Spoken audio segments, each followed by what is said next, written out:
A little bit about what I do currently. So you mentioned that I work for Penn State Sustainability, which has been my job for the past 6 months.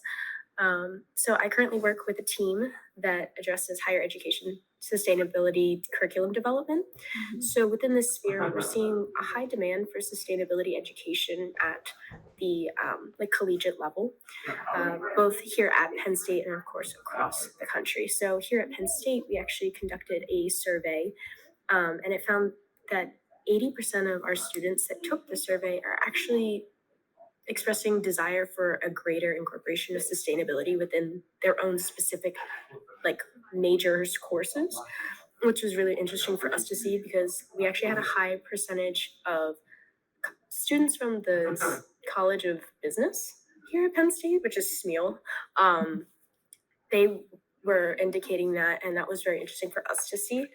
But then, of course, we see it on a broader scale at the country level because we're seeing the development of majors and schools within the colleges and universities. But most importantly, we're seeing it across the country with learning outcome development. And these learning outcomes are being used for these majors and these schools, but also for the development of attributes. And I know not every university has like the same name for what attributes are. But here at Penn State, an attribute is a course designation, and it's typically a graduation requirement. So the work that we do right now is based on meta competencies, like you also mentioned. So in sustainability literature, there's like five main meta competencies put out by Brundiers, which are interpersonal literacy, temporal thinking, ethical literacy, systems thinking, and strategic competence. So my team over the summer worked on collecting the learning outcomes that currently exist from other colleges and universities. And basically from that, we got about 35 universities and about 215 learning outcomes from those 35 universities. And we took them and we started coding them based on meta competencies that I mentioned.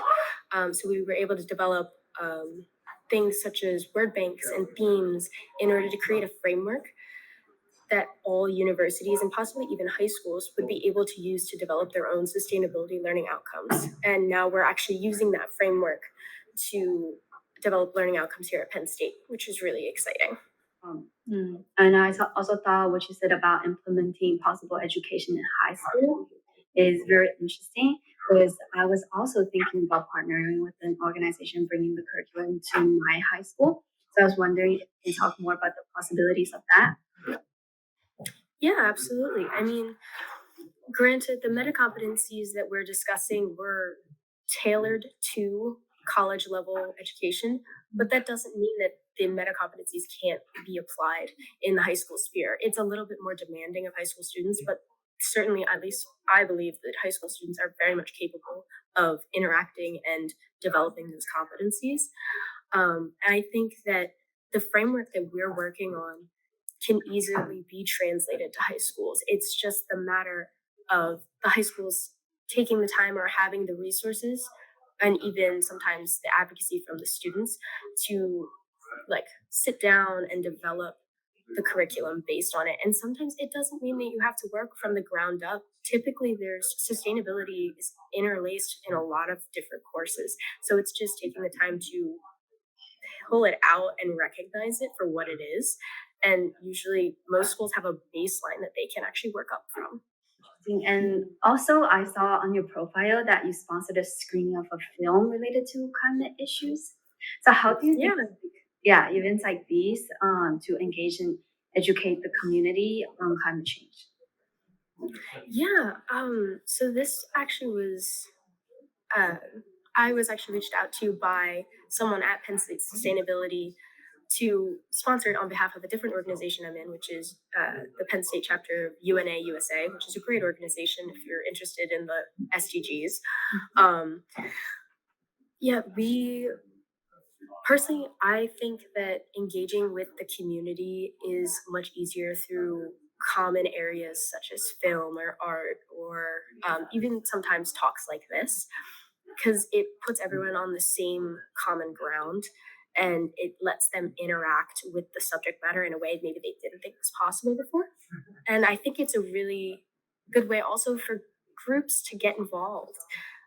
It's can be a little tedious, trying to get everything ready and make sure everything's perfect. But when it never has to be perfect, and two, taking the time to do that grows your organization, but it also like develops connections to the community, which can be really helpful later on. Also, I read like an article saying in a study, like more than half of the 10,000 young people surveyed is feel sadness, for example, anxiety, anger, and guilt towards climate change.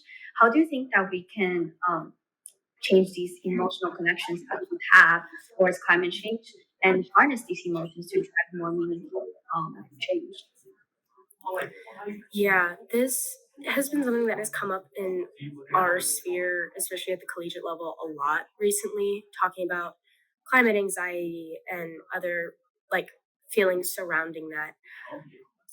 It is a tough thing to even talk about, honestly, but I have been advised by people who have been in this sphere for much longer than I have that it is important to recognize, especially when you're in a place such as like me being at Penn State. I have the ability and what's the word? I have a greater ability, I guess, just to be able to do more as a college student. Like I So I need to be able to take on that role. And of course, not, you never want to burn yourself out, but recognize that I have a space that I can make a difference in. And instead of letting these feelings, you know, really bring me down, like obviously you need time to process emotions. It's very important and it is a part of working in this sphere. But using them to foster change because you know that other people have these feelings but may not have the same capacity or the time to enact change. So that is one part as on the personal level, I think is really important moving forward. Just remembering that we have this kind of platform to move forward with and we can help other people that way.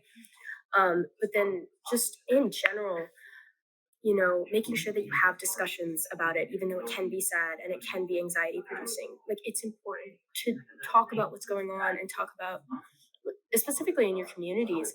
So, because typically those conversations lead to the realization that similar things are happening in other communities and other people's lives, and it kind of decreases that feeling of loneliness that typically is Mhm. associated with climate anxiety. So, I think that's a really good first step for a lot of people in dealing with these emotions. Yeah. Well, I guess last question on my part is like looking ahead, how do you plan to continue combining your passion for sustainability, climate, and policy, like even into your career? Yeah. So currently I'm studying I have two majors here at Penn State. So I have an energy engineering degree that I'm looking to obtain and earth science and policy. And with those two, I'm really interested in entering the international climate policy sphere. I really am looking forward to working on properly combining science and policy because I think that there can be a disconnect there. And, moving forward, trying to develop policy and interacting with communities to develop policy that is meaningful and that they are a part of, because that's another part of the research that I've done is community engagement for climate action planning. So that's a crucial aspect that I want to bring forward with me into my career. But with that, I also have a very strong interest in energy insecurity. So working on policy surrounding that is something that I'm really passionate about, and I'm looking forward to kind of getting the chance to be introduced to, because I haven't been able to really get into it yet at this level, but I'm looking forward to it. I think energy insecurity can be a really important factor in other countries as well, and standard of living. And I think from an SDG perspective, it's going to be a critical step in moving forward, both in health and in just well being. Yeah, definitely. Because I feel like energy, like in climate change, it also affects like, different communities like disproportionately. Like those disadvantaged communities, like their energy needs is just affected disproportionately. Yes, absolutely. And then there's also, trying to make sure that these communities have access to energy. It brings up the topic of, well, how is energy most traditionally made right now? And that's by fossil fuels, as we all know. And that, what does that mean for our emission scopes? And just trying to keep that balance while promoting and uplifting that standard of life is something that I'm very passionate about.